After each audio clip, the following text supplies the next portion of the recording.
And kind of pivoting off that point, I fully believe, and I'm trying to get my peers to do this because, you know, they are the people that need to be told this, that we need to do a full boycott now of all mainstream news publications. Like, we need to boycott cable news. We need to boycott the New York Times. We need to boycott Washington Post and put all that money instead in independent media, because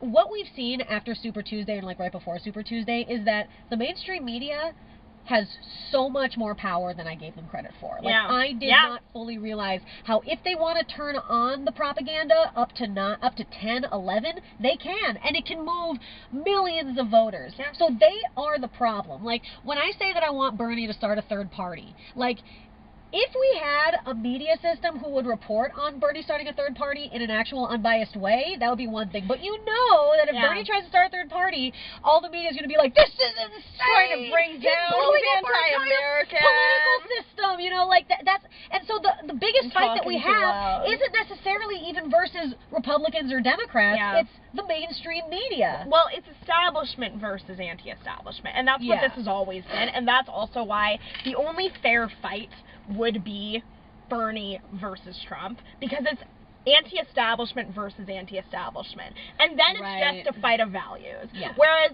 Trump against Biden, Trump against even Warren, all of these people are the establishment. So people are going to vote against the establishment because they hate the fucking establishment, and Trump's going to win. And that's why it's like, look, it was still a 50-50 chance for Trump versus Bernie. I wasn't totally sure that Bernie could beat him either. But at least then it's a fair fight.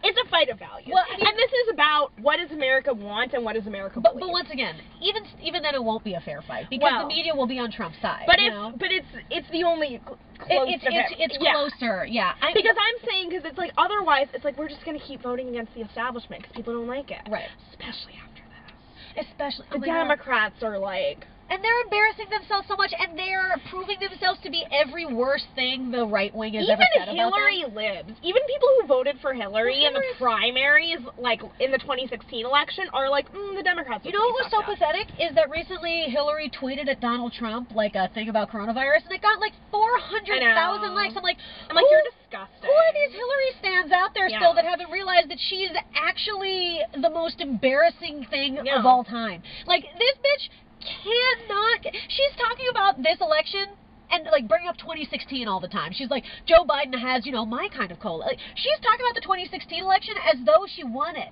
Yeah. As though she she hasn't even learned any lessons from that either. She's the most embarrassing person ever. And I'll be honest, harmful to America. Like, I hadn't had my political awakening yet back in 2016. AOC brought that for me, okay? So back in 2016, I voted for him in the primary, dude. Wow. I voted for her in the general. I was excited for her to be our first female president. I had a shirt that said, "Put your pantsuit on," and I wore it. So funny. I want to see a picture of you. I posted it in 2016 on election day. Like, I wore it to the polls. Like, I basically Lena Dunham. Oh my God, honestly, I was like Alana Glazer, because Alana is a Pete Buttigieg supporter, which broke my heart. If you're watching this, Alana, that broke my heart.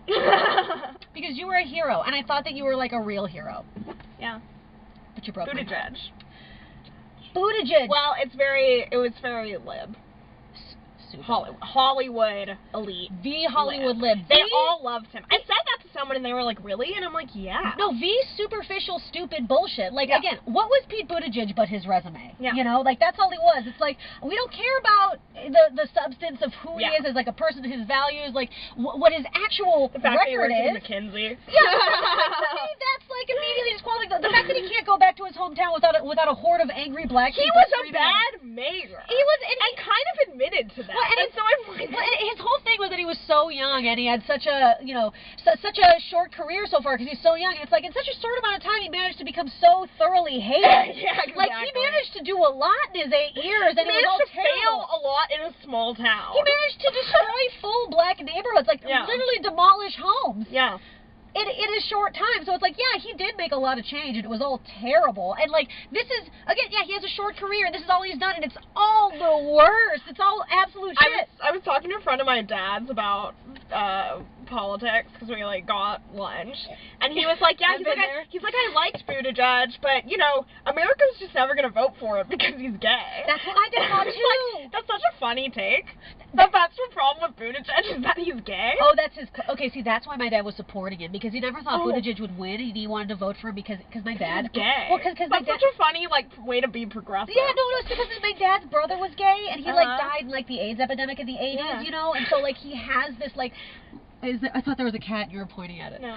And he's so like he has this love for like gay people and like wants to support them, and he just was like, I'm gonna vote for Buttigieg. Yeah. No one would ever vote for him. So this is funny because this guy also has a gay brother, but he hates his gay brother. So he's like, fuck Buttigieg.